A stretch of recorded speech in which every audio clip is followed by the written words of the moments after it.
गावगोन जेब्ला आयु गोदोलांगोन सागराव बांग्रिनि जांख्रिखांनायाव बुहुमनि बिखाया स्राद गावगोन जेब्ला आयु गोदोलांगोन सागराव बांग्रिनि जांख्रिखांनायाव बर'नि सासे मुंदांखा पार्सनेलिटि हादोर गेजेरारि मुंदांखा महरगिरि आरो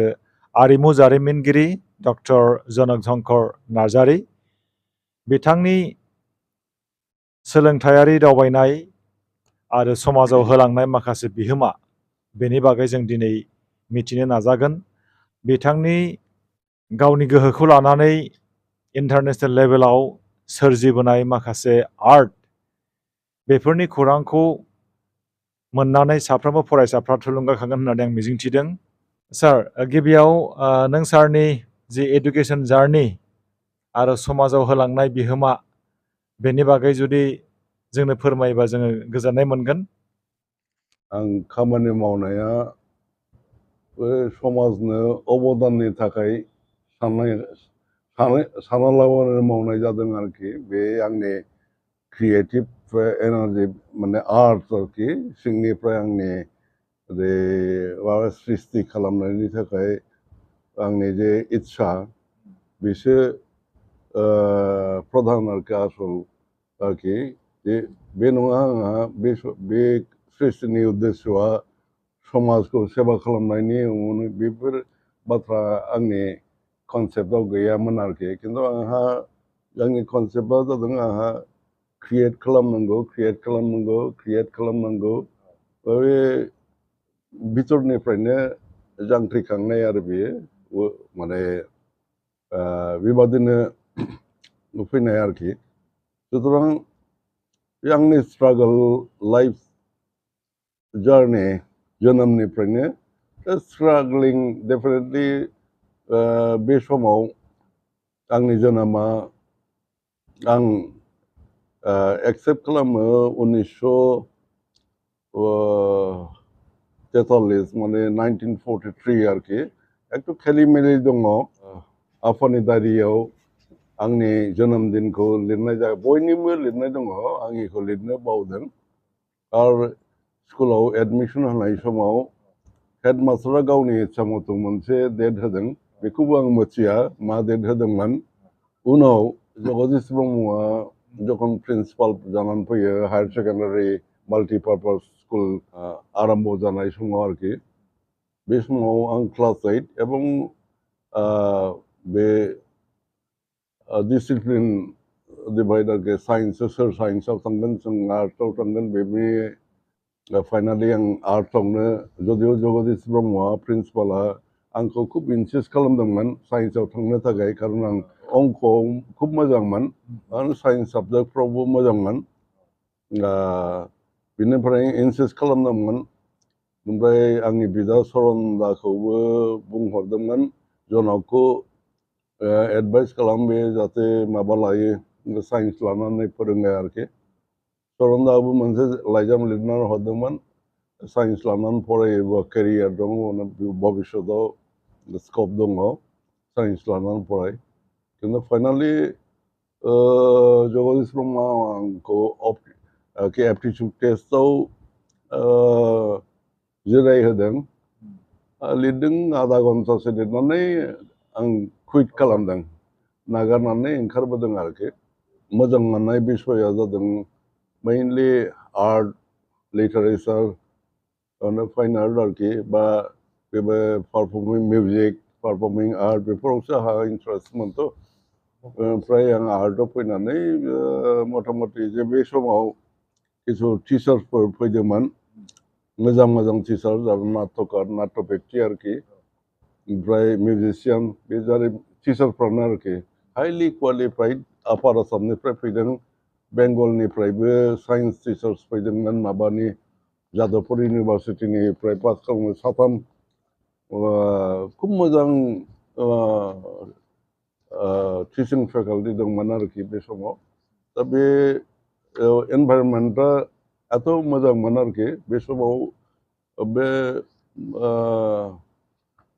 माने आं गावखौनो फर्चुनेट मने खालामाखै बे समाव आं फरायनो हानायनि थाखाय दा मा जाबाय आंथ' कालचारेल एक्टिभिटिसआव खुब एक्टिभमोन बेनिफ्राय स्कुलनि समस्त फांसन प्रग्रामखौ आंनो कन्डाक्ट खालामोमोन एबं आं माबाजों जेनेरेल सेक्रेटारि स्टुडेन्ट इउनियननि बोसोरथाम कन्टिनिउवासलि आरोखि बे माल्टिपार्पास स्कुलाव बयस माल्टिपार्पास स्कुलाव आरोखि ओमफ्राय क्लास 8आवनो आरोखि आंनि माबानाय समाव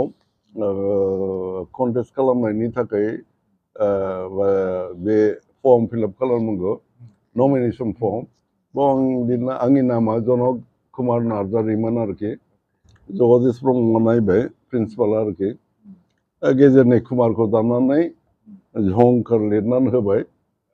नोंनि नामा बे कुमारा समायालै नोङो जनक झंकार नार्जारि नों गान थान खालामो बेसो नोंनि एप्रप्रियेट नाम जागोन होननानै बे नामखौ दानबाय बिनिफ्रायनो आंनि नेक्स्ट पस्टार गोग्लैबाय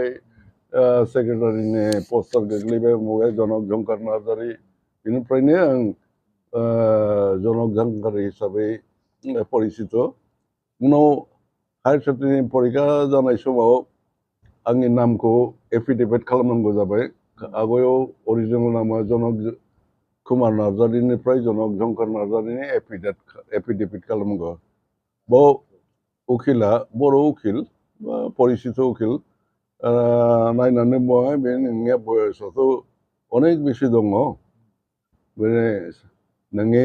जे स्कुलाव जा बयस होदों बे माने नों नामानो ग्रेजुएसन आफ्टार ग्रेजुएसन बा MA नि उनाव नों साख्रि लानायनि बयसा थानाय नंला एसेबां एडभान्स जागोन नों खमायनांगौ बे खमायनानै खमायनानै 1948 खालामनानै होबाय आरोखि खिन्थु जायदा आंनि नङा आरोखि दा अफिसियेल डेट अफ बार्थआ 1948 थाबाय खिन्थु अरिजिनेलि ओमफ्राय जोंबो न'आव बिदा फंबायबाबो आल'सना खालामनानै नुबाय जे 48आ मिलिया 48आव आंनि बिनानावसो जन्म जादों बेहा लिरखानाय दङ 48आव आंनि बिनानावनि जोनोम आरोखि सुतरां बेखौ लाजानाय नङा खिन्थु दा जिहेतु एफिडेभिट जानानै लिगेल जाबाय बेखौनो अफिसियेलि हमनांगौ जाबाय खिन्थु आं बेक्तिगत भाबै आं माबाखौनो इउज खालामो आरोखि आदार देन अफिसियेल माने रेकर्ड बे आंनि आसल 43खौनो आं एक्सेप्ट खालामो बे हिसाबैबा आं स्कुलाव फरायनाया लेटलि जइन खालामदों प्राइमारि स्कुलाव LP स्कुलाव एडमिसन लानाय समाव आंहा बधय 11 बोसोर बयस 11 बोसोर बयसआव आं स्कुलाव एन्ट्रि सुतरां अनेक लेटलि आरोखि बिनि आगोयाव आं अलरेडि अनेक मेचिउर्ड So स्कुलाव जगन प्राइमारि स्कुलाव नाम लागायो आइ एम अलरेडि मेचिउर्ड ओइ आफाया आंखौ लाफायोमोन गावजों हालेवनाय उमुगनाय गार्डेनिं उमुग थुमुग खामानियाव लाफायोमोन बे हिसाबै आखाइनि खामानिफोरखौ आखा फाखामोन आङो ओमफ्राय बिनि उनावबो आफाया बुंबाय नोंहा स्कुलाव फरायनांला नोंनि बिदा सानैयाथ' इउनिभारसिटियाव गुवाहाटियाव फरायगासिनो दं आं खरसबो सामलायनो हानाय नङा नों दा फरायसै नों न'नि खामानि दामानि ओमफ्राय बे जा प्रपार्टि दं बेखौ देखासुना खालामनो बिसोरथ' साख्रि लानानै बाहेरायाव थांजोबगोन नों बेखौ थांनो खिन्थु आइया प्रथमबाबो बे इनसिस्ट खालामबाय ना एटलिस्ट माध्यमिक पर्यन्त फरायाबा बेखौ बयबो थगायगोन एसे लेखा फरा रोङाबा बेखौ मानसिफ्रा थगायगोन बेहा उनाव बिपदाव गोग्लैनांगोन होननानै आंहाबो फरायनो गोसो दंमोन आइयाबो आंखौ इन्सपायार खालामदों आफाया खुब एकटा खुनुदिन इन्ट्रेस्ट देखायाखै बा खबरबो लायाखै आं पास जाखो ना फेल जाखो खबरबो लायाखै हि वाज नट इन्टारेस्टेड आंबो खिन्थायामोन मा जाखो फरासुनाखौ बेजों फुङाव बेजों हालेवफानाय माइ हानाय बे गासिबो खामानिफोरखौ मावफायो खिन्थु बिनि बिथोरावनो फरासुनानि खामानिखौ मावो बेबादिनो आंहा आखाइनि खामानिखौ गासिबो आखा फाखा बाट आंनि आफाया माने खुब एक्सेलेन्ट क्राफ्टमेन स्किल दंमोन आरोखि बिनि गावनो नांगोल दायो गावनो गासिबो जेखाइ खबाइ हेबनाय गासिबो खिन्थु आं हेल्प खालामोमोन बेखौ आरोखि बेयावनो आंहा आखाइनि खामानिखौ skill I was already skill बिनिफ्राय स्कुलाव बेथ' माबानो प्रेक्टिकेल लाइफनि मोनसे माबा आरोखि बिनि एक्सपिरियेन्सा खिन्थु स्कुलाव आंहा मस्टलि कालचारेल एक्टिभिटिस गान बाजना ओइ नाटक टाटक आरोखि क्लास 8निफ्रायनो जों नाटक खालामनो आराम्भ खालामो जोंहा शशांक चक्रबर्ती होननाय सासे जिअग्राफिनि टिचार दंमोन बे गावसिनि न'आवनो थियेटारनि मोनसे ग्रुप दंमोन बिलासिपारा बिस्रा गावस्रानो दंमोन बे आंखौ अचानक মানে থিয়েটার কৰিব লাগে এটা আমি থিয়েটাৰ কৰিম এই মাবানি শাহজাহান DL राय बेंगली फेमास नाटककार आरोखि हिस्टरिकेल नाटक बे असमिया ट्रान्सलेसनखौ जों खालामदों हाइलि साक्सेसफुल बेनो प्रथम फुल लेंथ ड्रामा आरोखि बेनिफ्राय आरो टिचार दंमोन वान एक्ट प्ले ट्रान्सलेट खालामनानै बेंगलिनिफ्राय ट्रान्सलेट खालामनानै जोंखौ खालामहोबाय बेफोर एक्सपिरियेन्स आरो बेनिफ्राय आंनो क्लास 9 कि 10 आव आंनि प्रथम वान एक्ट प्ले गुन्दैनि मोदै बे नाटकखौ लिरनानै पारफर्म खालामदों स्कुलावनो आरोखि बेनो आंनि प्रथम वान एक्ट प्ले आरोखि गामिनि माने बन दाननानै दंफां दाननानै बन फाननानै फैसा बिसिनो होयो बिसिया जाम्बि थाखाखौ बहाय दोनना गुन्दैनि बस्थायाव खोमानानै दोनोमोन सानसे गुन्दै बायग्राया फैबाय गुन्दै दं बिहारि बेनिफ्राय गुन्दैखौ हरबाय हा दङ होननानै गासिबो लुनानै हरबाय थाखा सुदु बिनिफ्राय बिदिनो माबा आरोखि दुखु दाहा बेफोरखौ लानानैनो मोनसे वान एक्ट प्ले लिरदों प्रथम आरो देट वाज साक्सेसफुल ओमफ्राय आं बिथराइ आफादाव जइन खालामबाय बिथराइ आफादावबो बिथराइ आफादा जादों साहित्य सभा नि 1952 नि उनाव जे परिचालना खालामनाय बिसोरथ' चेयारमेनाथ' बाहेरनि सेक्रेटारियाबो बाहेरनि ओमफ्राय खिन्थु बाव क'क्राझाराव माजे माजे मिटिं टिटिं जायो बेयाव प्रसेनजितआनो दायित्व दंमोन बे बर'नि अनसाय आफादानो मेइनलि माने बिहाइन्ड द साहित्य सभानि माने आरोखि बेकग्राउन्ड हिसाबै बर'नि माबायानो दंमोन सोरसो प्रथम इनिसियेटिभ लादों बे समर ब्रह्म चौधुरि प्रसेन ब्रह्म बिसोरसो इनिसियेटिभ लानानै ओमफ्राय बर' मोनसे जेनेरेल मिटिं खालामनानै बावसो एकटा कमिटि खालामदों एडहक कमिटि बे एडहक कमिटिया परे बासुगावआव माने आसल माबाखौ आरोखि मिटिं खालामनानै बावनो प्रेसिडेन्ट सेक्रेटारि सिलेक्सन कमिटि जादों बेनिफ्राय क'क्राझाराव मिटिं खालामोबा बेखौ माने देखासुना खालामनाय तत्ताबधन लानाय दायित्वआ अनसाय आफादनिमोन खिन्थु अनसाय आफादनि मानसिफ्रा बयबो गावस्राजोबलांबाय बयबो गावबा गावनि प्रफेसाराव सभा ब्रह्मआ शान्तिनिकेतनाव थांबाय नीलेश्वरा कलकातायाव थांबाय मेथाइ सोलोंनो अस्थादनि आन्दाराव मेथाइ सोलोंनो बाव रेकर्ड खालामनायनि इन्सपिरेसन मोननानै रेकर्ड खालामबाय बावबो अनसाय आफादासो थाखा फैसा खांनानै हरदों माबानो सापर्ट खालामदों बेनिफ्राय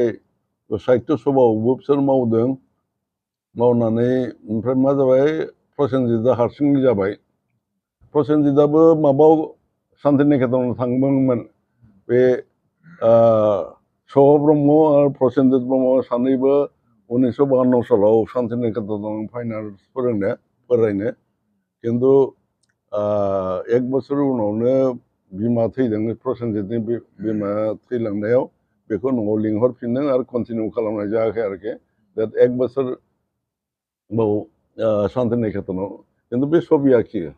रोंगौ मोजां छबि आखि बे समाव आं बिसि कयेकटा छबिबो नुदों बे समाव बेनि खुब ससियेल कन्टेक्सनि ना आरोखि छबि मोनसे छबि नुदोंमोन आङो बे हु इज बिट्रेयार होननाय आरोखि सासे बर' मानसि आरोखि बे मोनसे गिदिर देगार उनाव देगारनि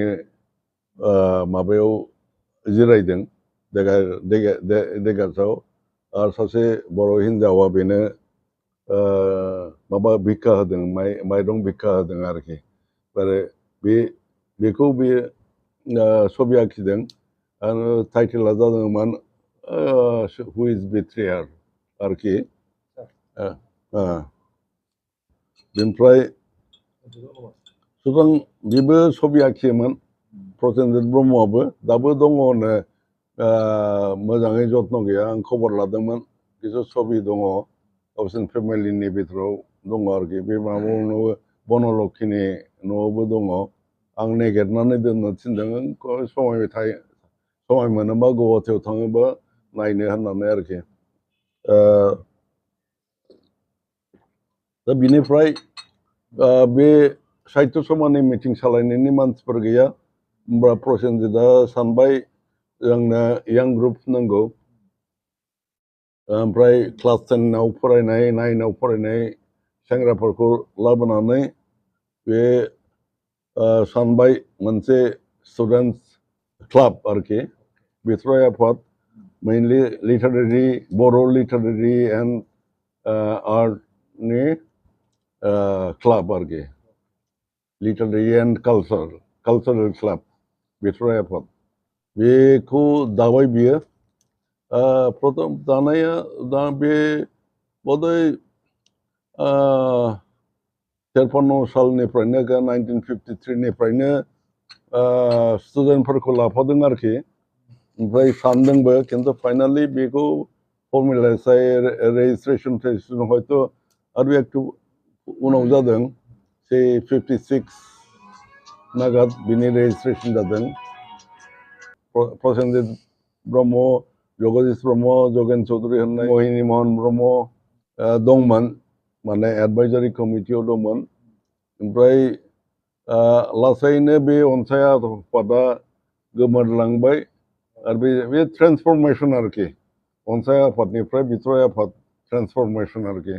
आरो आगोलाव सिनियरफोरमोन अनसाय आफादाव दा बेयाव अनसाय आफादनि मानसिफ्राबो दङ आरो गोदान स्टुडेन्टसफ्राबो दङ खिन्थु मेइनलि स्टुडेन्टसफोरनि नामैनो बे आफादखौ खालामनाय जाबाय बर' स्टुडेन्टस आफाद आरोखि बेयो ओमफ्राय खामानि आवगायबाय बाव आं स्कुलाव क्लास 10 जाब्लानो आरोखि बे क्लाबाव आं मेम्बारशिप मोनदों आरोखि मेम्बारशिप मोनदों बिथराइ आफादाव एनुवेल मिटिङाव आंखौ बुंदोंमोन मोनसे अपेनिं सं माबानो थाखाय पारफर्म खालामनो थाखाय दा गानखौबो लिरदों आङो लिरनानै बेनिफ्राय पारफर्म खालामो बाव बिसोर सेटिसफाइ जादों बे मेथाइआ बिथराइ आफादखौ लानानै मेथाइमोन ओमफ्राय आं बिथराइ आफादाव थांदों आरोखि बेनिफ्राय बिथराइ आफादाव थांनानै आं सेक्रेटारिबो जाहैबाय ओरैनो बिथराइ आफादा मेइनलि जार्नेल दंमोन हेन्ड रिटेन जार्नेल एनुवेल तारपर मिउजिक प्रग्राम बेनिफ्राय कालचारेल प्रग्राम बेफोर जायोमोन नाटकआ इसेबां एम्फासाइज नङामोन खिन्थु आं सेक्रेटारि जानायनि उनाव पुरु जिनिसखौ लासै लासै माबायाव थियेटाराव बेसे एम्फासाइज ड्रामाटाइज खालाम जिहेतु आंनि पार्सनेल इन्टारेस्ट थियेटार दंमोन बिनि थाखायनो आरोखि बे समाव ओरै माबा रंजासालियाबो 1958 आव जाखांबाय रंजासालि फैनायनि उनाव नाटकनि धुम फैबाय बे माने नाटक पारफरमेन्सनि कमल ब्रह्मनि गोरोन्थिनि उनाव प्रथम बोधय नाटक पारफरमेन्स जाबाय बेखौ आं उन्दैमोन नुदों नाटकखौ दा बिनिफ्रायनो प्रत्येक बोसोरनो नाटक जाबाय कमल कुमार नार्जारिनि ब्रह्मनि सब नाटकफ्रानो पारफर्म जाबाय आरो आंनि एकांक नाटक बेयाव रावबो मिथिया मनरन्जन लाहारिया बिथराइ आफादाव प्रथम वान एक्ट प्ले लिरो आरोखि लिरनायखौ पारफर्म खालामनो थिनो बेयो दा बाव आंबो रल लादोंमोन बेनिफ्राय दानेश्वर होननाय सासे दंमोन बेयो दा स्पिचलेस खिन्थु अनलि मिउजिक सासे सेरजा दामग्रा आरो सासे सिफुं दामग्रा सासे हिन्जावखौ गोसो थोयो हिन्जावाबो सानैखौबो गोसो थोयो खिन्थु सोर माब्रै जानो सासेखौथ' सेलेक्ट खालामनांगौ बिसोरो शेष पर्यन्तआव मा जाबाय डिसिसन लाबाय नोंसोर हिन्जावा बुंबाय नोंसोर सानैजों दामदो दामनानै जाय देरहायो बेजोंनो आं बेखौनो आं गावनि बेजों हाबा खालामगोन ना ओमफ्राय बे कम्पिटिसन जाबाय बेनो आरोखि मैला नाटकआव जे सेरजा दामग्राया आं प्ले खालामदोंमोन आरो दनायराम बसुमतारी खासिबारिनि एखे मास्टारपिस माने क्लासिकेल থেকে আরম্ভ করে সব ধরনের ফ্লুট दा बर' बासि सरु बासि गासिबो गिदिर उन्दै बासि एखे मास्टारपिस माबा जोंनि थियेटाराव सब समय बेकग्राउन्ड मिउजिकआव फ्लुट सिं मानो प्लेयार हिसाबै थायोमोन बे सिफुं दामग्रा माबाखौ रलखौ लादोंमोन बेनिफ्राय सिफुं दामग्रानो देरहादों बेबादिनो आरोखि स' मनरन्जन लाहारिनि बे नाटकखौ एसे एक्सपेरिमेन्टेल प्ले माने जेराव डायलग गैया बेखौ रावबो मिथिया रावबो मेनसन खालामा खिन्थु इम्परटेन्ट बेयो नाटकआव आरोखि एक्सपेरिमेन्टेल नाटक ओमफ्राय आंबो कतগুলো एक्सपेरिमेन्टेल नाटक खालामदों आरो मोनसे आंनि नाटकआव मोनसे गिदिर कन्ट्रिबिउसन दङ ओरैनोथ' लिरदोंमोन सब नाटकआवनो हौवाफ्रासो हिनजाव जायोमोन ओइ माबा कमल कुमार ब्रह्मनि गोरोन्थि उनाव गोदान फैसालि जेब्ला जादों बेयावबो गासिबो जायोमोन आं मोनसे नाटक लिरदोंमोन गार्लस स्कुलनि साथाम स्टुडेन्टआ फैनानै आंखौ बुंबाय जोंबो नाटक खालामनो जोंनो आं नाटक गांसे लिरनानै होनांगौ आरो दा आं नाटक गांसे लिरनानै होबाय डाइरेक्सन होबाय बिहारि सानै फिसाय सासे बिसोरजों फिसाजो सासे दङ बेखौ लानानै बिसोरो बिहारिनि नांलायनाय दङ आरोखि ओमफ्राय बे हौवानि रलखौ जाय लादोंमोन बे हिन्जावा किसुते खालामनो हायाखैमोन जाबाय सानब्रै सानबा रिहार्सेल जाबाय खिन्थु खालामनो हाया हौवानि रलखौ ओरैनो प्लेट माबायाव आरोखि नाटकगराव रिहार्सेल जायोमोन जोङो बेयाव दङ कमल कुमार ब्रह्म दङ प्रसेनजित ब्रह्म दङ तारपर शीतलाकान्त ब्रह्म शीतलाकान्तखौ मिथिगौना मिथिया is a great actor and director बिसोर नायो जोंनि रिहार्सेलफोरखौ नायो डिरेक्सन होयो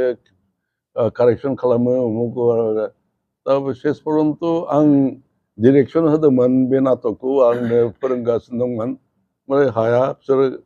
पिकआप खालामनो हाया बे हौवानि रल खालामना प्रसेनजितआ बुंबाय ओइ जनक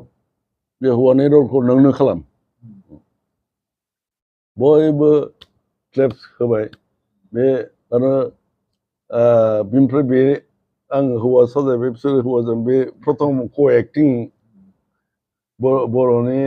नाटकआव प्रथम को-एक्टिं आरोखि बिनि आगोलाव को-एक्टिं गैयामोन तो बिनिफ्राय गासिबो नाटकआनो को-एक्टिं जायोमोन आरोखि गासिबो नाटकआनो बे मोनसे परिबर्तन जादों आरोखि बिबर्तन जाय हक ओमफ्राय बे जोंहा एक्सेलेन्ट टीम दंमोन आरोखि बे नाटक खालामग्रा नीलकमला चिकेन द्रुजित बिसोर स्कुलनिफ्रायनो खुब भालो प्रम्पटार आरोखि सानैबो मास्टार प्रम्पटार थारमाने एक्टरा मा टनै खोथा बुंगोन बेफोरखौ हमनानै होयोमोन बे स्पेस डायलग बुंनायनि आगोलाव एसे स्पेस दङ बाव एक्टिं बा मा खालामगोन बेफोरखौ गुड सेन्स आरो बे सानै प्रम्पटार नङाबा कमल कुमार ब्रह्मआ ओइ नीलकमल प्रम्पटार खालामाबा आं नाटक खालामा चिकेन प्रम्पटार खालामाबा आं नाटक खालामा बेबादि आरोखि बे बिथराय आफाद बे समाव आं नीलकमलखौ इन्सपायार खालामबाय अनेकखौनो इन्सपायार खालामदों नाटक लिरनो नोंसोरो बा कয়েকজন बयबो नाटक लिरदों ओमफ्राय नीलकमलाबो मोनसे नाटक लिरदों हाइलि साक्सेसफुल नाटक एखेबारे बे हচ্ছে बिनि उनाव गल्प टल्प लिरनायाथ' उनावसो अनेक उनावसो खिन्थु बे समाव बेनो प्रथम आरोखि जोमै दखरसे होननाय नाटक बे मेइनलि प्रेमचन्दनि मोनसे गल्प शर्ट स्ट'रिज बड़े घर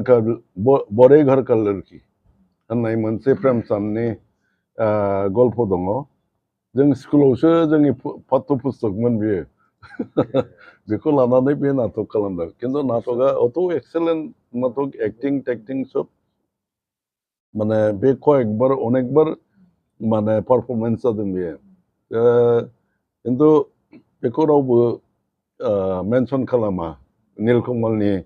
सोमोन्दै लिरोबा बयबो गल्पनिफ्रायसो आरम्भ खालामो खिन्थु बेहा बेफोरखौ बे नाटकनिफ्राय सोलोंदों प्रम्पटार खालामनायनि समाव नाटक प्रम्पटारखौ हल एभ्रिथिं मिथिनांगौ स्ट'रि होन टेन समस्त किसुखौ मिथिनांगौ जास्ट नै प्रम्पटार नङा आरोखि बे अलमस्ट मोर देन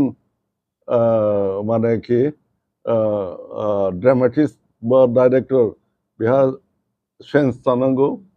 बे सेन्सआ बिस्रा दंमोन एबं बे सेन्सजों लानानैनो स' नीलकमल बिकाम दे successful in as a writer story writer माने सिकुवेन्स बा किभाबे डेभेलप खालामनांगौ बेफोरखौ आरोखि स' नङाबा बे एक्सपिरियेन्स गैयामोनबा बे डाइरेक्टलि नाटक इसिबां मोजां नाटक बा लिटारेचार लिरनो हानाय नङामोन आरोखि क'क्राझारनि नाटकखौ बे बिथराइफोरखौ गारनानै शान्तिनिकेतनाव थांबाय आं ग्रेजुवेसन BA पास खालामनायनि लगे लगे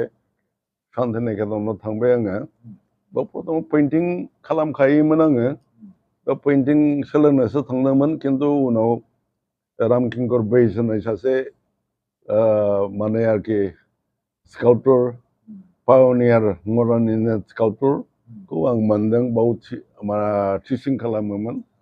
बेखौ नुनानै आं इन्सपायार जानानै स्काल्पचाराव शिफ्टिं जादों स्काल्पचार लानानै माबा डिग्रि खालामदों शान्तिनिकेतनाव बिनिफ्राय माबायाव थांदों आङो बे शान्तिनिकेतनाव थानाय समावनो 1971 very fortunately I got to receive the award from the hand of Suniti Chatterjee बे आं टिचारफ्रा आंखौ जर खालामबाय नों एग्जिबिसनाव फाथायहरबाय कलकातायाव एकाडेमि फाइन आर्ट्सआव बिसोर एवार्ड होबाय बे एवार्डखौ प्रदान खालामदोंमोन सुनिति चेटार्जी बिनि लेखाखौ आं अलरेडि फरायखाबाय सुतरां I have a good knowledge about who is Suniti Chatterjee आरो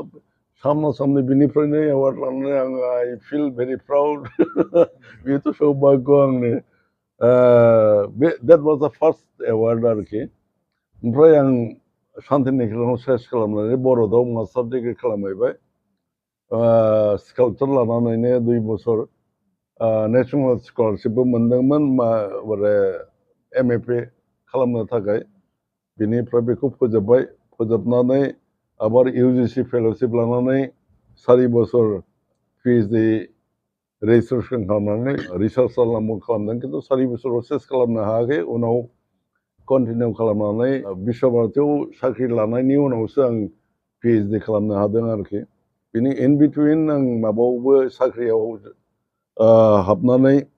1.5 बोसोरनि उनाव फुलब्राइट स्कलारशिप लानानै बस्टन इउनिभारसिटियाव 1 बोसोर PG कोर्स आर्ट हिस्ट्रियाव आंहाथ' आर्ट हिस्ट्रि डिपार्टमेन्टआव एपइन्टमेन्ट जादों खिन्थु आङो आर्ट हिस्ट्रि साबजेक्टनि कोनो क्वालिफिकेसनानो गैयामोन बेबो माने तखन सिलेक्सनखौल' दिनैनि बादि एथ' माबा नङा स्ट्रिक्ट नङामोन आरो इज अपेन एन्ड उइजडमेर उपर आरोखि एक्सपार्टनि उइजडमनि उपरावनो निर्भर जायोमोन दा बाय'डाटायाव आं लिरदोंमोन 11 बोसोर हालेवनायनि एक्सपिरियेन्स दं होननानै लिरदोंमोन अलरेडि आं बर'दाव एक्सेलेन्ट खामानि मावदों अनेक एवार्ड अलरेडि दङ ओमफ्राय बे जे एक्सपार्ट दंमोन आंनि सिलेक्सनाव बे सासे बिराद नामकरा स्कलार माने पाल जुगनि मिनिएचार पेइन्टिंनि एकमात्र अथरिटि स्कलार पन्डित सरस्वती बे दंमोन बे हेड अफ दि डिपार्टमेन्ट न'आव आवगायावनो स्क्रुटिनि खालामदों बे खालामनानै बुंदों আমি ক্যান্ডিডেট পেয়ে গেছি মানে যে ছেলে 11 বছর হাল বইয়ে এই জায়গায় পৌঁছাতে পারে এই কাজ করতে পারে সে সব কিছুই করতে পারবে আর্ট হিস্ট্রি কেন যে কোনো সাবজেক্টেই ও করতে পারবে আমি সিলেক্ট করলাম এইরকম আর কি তো ini আমার পাবলিকেশন দंमोन बे समाव एसे मोजां जार्नाल जोङो मार्क दिल्लीनिफ्राय ओंखारनाय टाटा पाब्लिकेशन्सनि मुलुगराज आनन्दनि एडिशन बाव मोजां मोनसे पाब्लिकेशन दंमोन इन्टारनेशनेल जार्नाल आरोखि बेफोर बिसोरखौ इमप्रेस खालामदों ओमफ्राय 1.5 बोसोर उनाव फुलब्राइट लानानै आं टु माने फुलफिल दि निड अफ द आर्ट हिस्ट्रि क्वालिफिकेशन आरोखि बेखौ खालामनो थाखाय फुलब्राइट स्कलारशिप लानानै I was the first Fulbrighter in fine arts. But advertisement नुबाय आङो is only for science and technology नि थाखाय advertisement. आं blindly apply खालामबाय आङो बिदिनो दुमदाम करे हले हले ना हले तो ক্ষতি নাই হবে না জানি आरोखि जानाय नङा साननानैनो एप्लाइ खालामदों आरोखि खिन्थु फार्स्ट इन्टारभिउ कलकातायाव आंखौ लिंहरबाय लिंहरबाय गासिबो साइन्टिस्ट एक्सपार्ट साइन्स टेक्न'लजिनि एसे सेलेक्सन थाखायसो फैदोंथ' खिन्थु बिसोर आंखौ जेबो प्रश्न खालामाखै आंनि एलबामखौल' नायदों बिसोरो एलबामा एक्सेलेन्ट वार्क एखेबारे हाइलि सफिस्टिकेटेड वार्क बेखौ बिसोर एखेबारे इमप्रेस जादों they selected me for the second interview दिल्लीते सेकेन्ड इन्टारभिउ जाबाय बावबो सब साइन्टिस्ट बिराद बर' पेनेल रिजनल वाइज सेलेक्सन जादों बेनिफ्राय फाइनालि सब रिजननिफ्राय सानै सानै केन्डिडेटखौ इन्टारभिउ लादों बावबो आंखौ सेलेक्ट खालामा बिसोरो स' बे आंनि थाखाय मोनसे बे गोदान आरोखि आइ वाज द फार्स्ट फुलब्राइटार ओरैनो इट्स भेरि डिफिकाल्ट स्कलारशिप मोननाय आरोखि ও 1 বছর খুব ভালো ভাবে রাখে পড়াশোনা করে টাকা পয়সা ভালো দেয় ভালো আর কি সেটা তাতে আমি মোটামুটি আমেরিকান आर्ट मिउजियामाव नायनायनि बे सुजुगखौ मोनदों ओमफ्राय इभेन पिकास'नि retrospective show' MoMA museum of modern art सबथेके देरसिन निउयर्कनि मिउजियामाव पिकास'नि हल रेट्रस्पेक्टिभ एग्जिबिसन गुएर्निका बिशाल बर' पेइन्टिं गुएर्निका नों मिथिगौ बेखौ डिसप्ले जादों आरो बेयाव गोमोहोनाय ব্যাপার আর কি অদ্ভুত पेइन्टिं বিশাল বড় पेइन्टिं बे अपरचुनिटिफोरखौ मोनदों आरोखि बिसोर गासिबो पिकास'नि खामानिखौ आरो अन्न'दिर खामानिफोरखौ मालायनि खामानिफोरखौ एक्सपिरियेन्स आरोखि जे पिकास' सोमोन्दै फरायदों बेथ' टेक्सचुयेल नलेज खिन्थु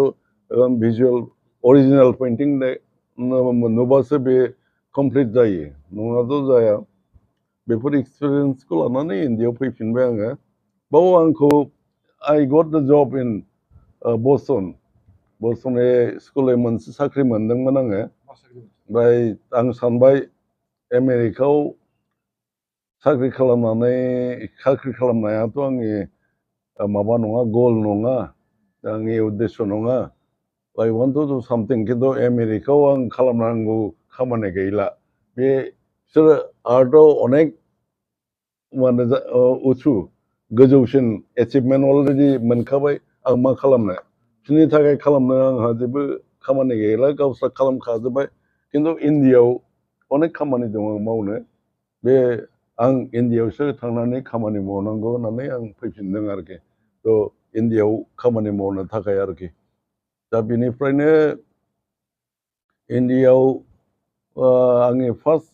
वान मेन श' आं एग्जिबिसनाव इन्टारेस्टेड खुब एकटा नङामोन जोंनि बे माबाया आरोखि रामकिंकर बेस आंनि मास्टारमोसाया एसे बहेमियान टाइपनि आरोखि मानसि बे इसेबां गिदिर गिदिर क्रिएसन खालामदों गिदिर गिदिर स्काल्पचार शान्तिनिकेतनाव थांबा नों नुगोन खिन्थु कोनो प्रसार बिमुख कमप्लिटलि प्रसार बिमुख কোনো দিন एग्जिबिसन खालामाखै কোনো दिन ব্যবসা खालामाखै फानाखै बे क्रिएसननि थाखायसो क्रिएसन खालामनाय आरोखि आर्ट फर आर्ट सेक क्रिएसन फर क्रिएसन सेक बेसो आरोखि फाननायनि थाखा फैसा एखे गरिबमोन मानसिया मुरि जानानै मावो माने सिरा जानानै मावो बेबादि माइना 35 थाखाजों आरामाव खालामदों माइनाया सेलारि 35 रुपिस खिन्थु बिनि खामानियाथ' एखेबारे বিশাল এসে दा কোটি কোটি টাকা দিলেও ওই কাজ পাওয়া যাবে না যাই হোক এইভাবে আমিও এক্সিবিশন মানে প্রচার বিমুখমोन आरोखि दा बै बेबादिनो एसेबां आं प्रचाराव बिलिभ खालामा जादों आंहा बेबादि कमार्शियेल मार्केटजों आंहा खुनु सम्पर्क गैया लाखिया आङो मार्केटाव आरोखि बिरला एकाडेमियाव प्रथम आंनि कलकातायाव आरोखि कलकातायाव आंखौ आर्ट हिस्ट्रियान होननानैसो मिथिगौमोन যদিও वेस्टार्न इन्डियाতে बयबो स्काल्पचार हिसाबै अलरेडि मिथिगौमोन I become known when in the माने MFAआव नेशनल गेलारि मडार्न कालेक्सन खालामदों बेनिफ्राय अनेक जायगायाव एग्जिबिसन खालामदों अनेक मोजां रिभिउ मोनदों so I was already known as a sculptor in Western India खिन्थु शान्तिनिकेतनाव फैनानै आंहाथ' आर्ट हिस्ट्रि फोरोंनायनि मोनसे साब दङ गोदान साबजेक्ट खामानिखौ खुब एकटा मावनो हायाखै आरो आंखौ कलकातानिफ्राय सेमिनारावसो लिंहरो एग्जिबिसनाव लिंहरा सेमिनार लेक्सार होनोसो लिंहरो आंखौ आर्ट हिस्ट्रिनि मानसिथ' दा बेफोरखौ लानानै लास्टलि बिरला एकाडेमि आंखौ रिकुवेस्ट खालामनानै जों नोंनि मोनसे वान मेन श' खालामनो नागिरदों नोंथ' मोजां खामानि मावदो खालामनो राजि जायोब्ला जों खालामसै ओमफ्राय बावनो प्रथम एग्जिबिसन आरोखि वान मेन श' हाइलि मोजां एप्रिसिएसन मोनदों बेनिफ्रायनो आइ गट द एटेनसन अल अभार द इन्डिया ओमफ्राय आं ललितकला एकाडेमिनि एवार्ड मोनबाय बा माने 2001आव बेनि आवगायावबो इन्टारनेसनेल माबायाव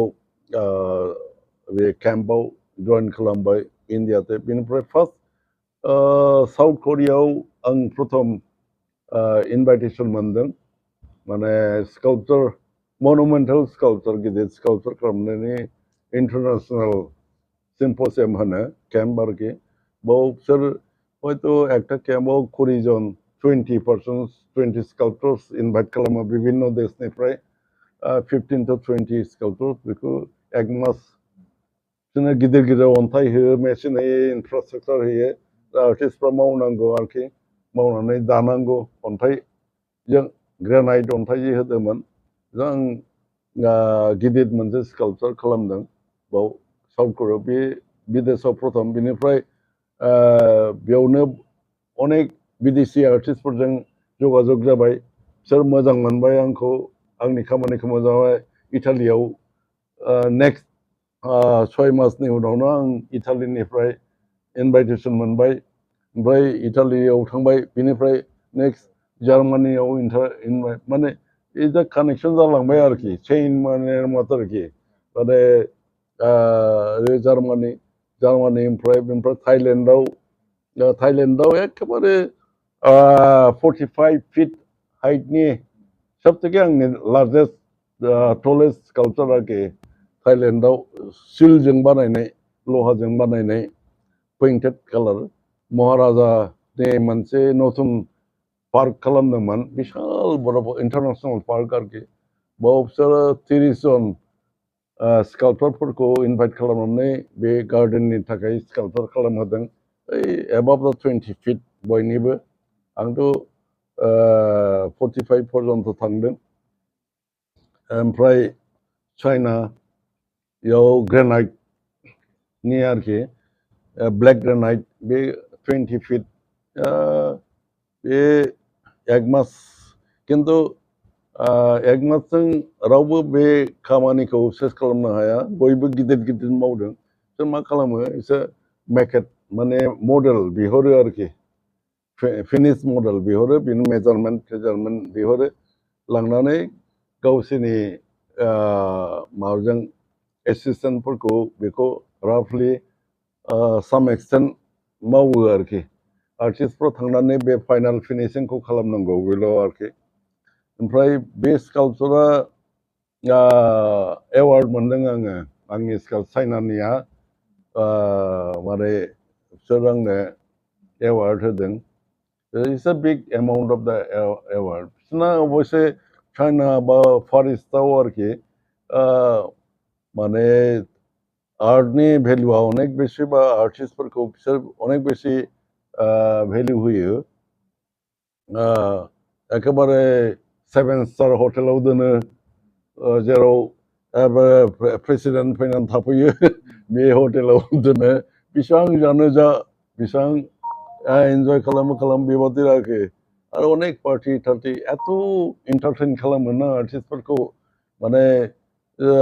सानफ्रामबो खुनु ना खुनु बिराद बড় पार्टियाव लांबाय प्रग्राम खालामहोबाय ओमफ्राय बै जोंखौ लेक्सारबो होयो बाव चाइनाते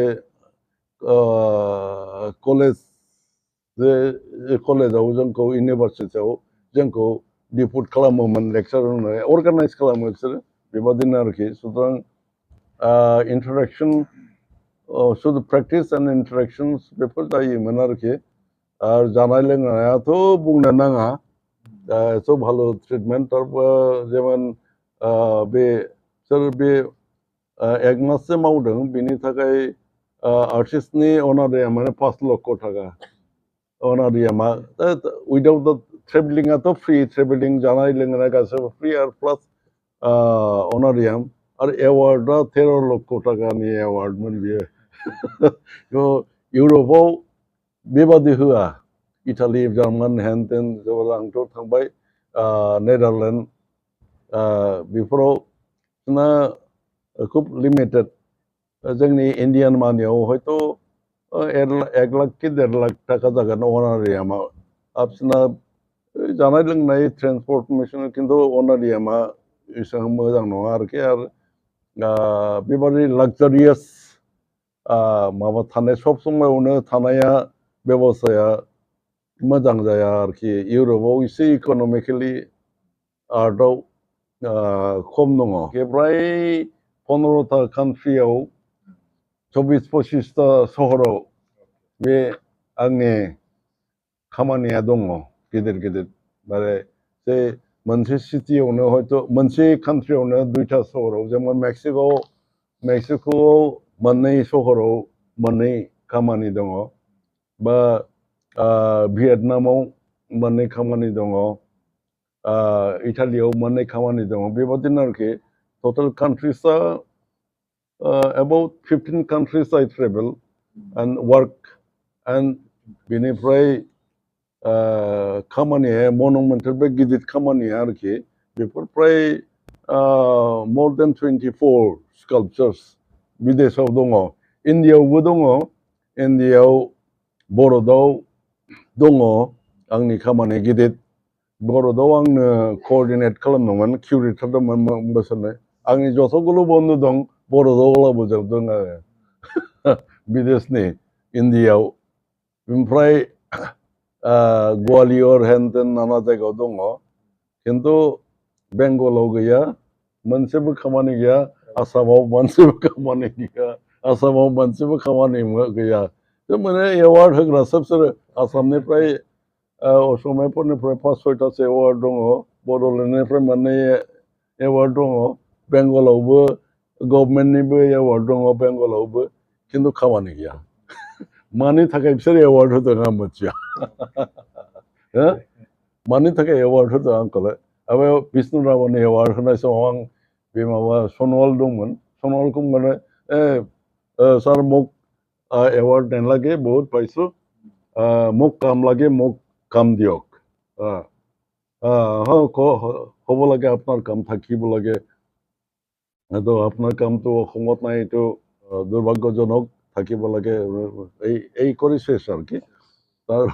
আমি নিজেও পার্সু করি না